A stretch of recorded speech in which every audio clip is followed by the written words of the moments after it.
Our final renewable energy source is water. Again, if I'm going too fast, make sure you pause the video and you can write down all this stuff.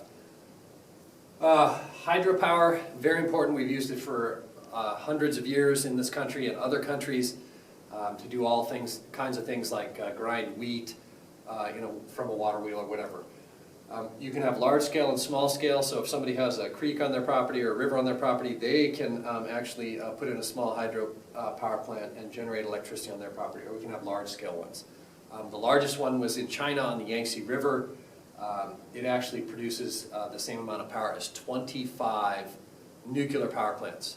However, balancing that out, the water impounded behind that huge dam displaced 1.5 million people. They had to move somewhere else because where their homes were flooded. So there is an impact from that water behind that and building that dam.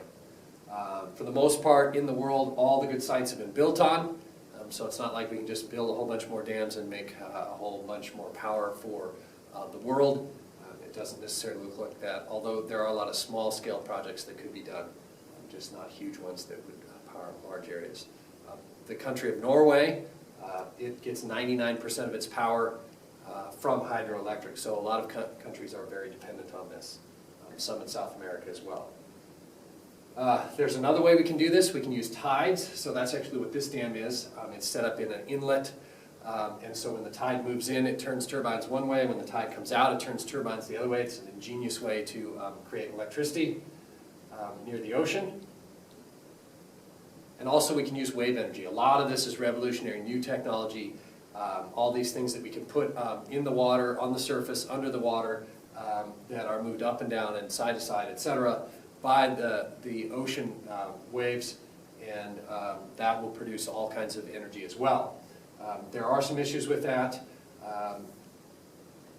of course, because the ocean's not always calm, but these are all ways that water can be used to produce electricity, and a lot of them that are used. So it's kind of exciting, especially all this stuff about wave and tidal energy, producing that as well, just opening up more opportunities to produce electricity. Cool.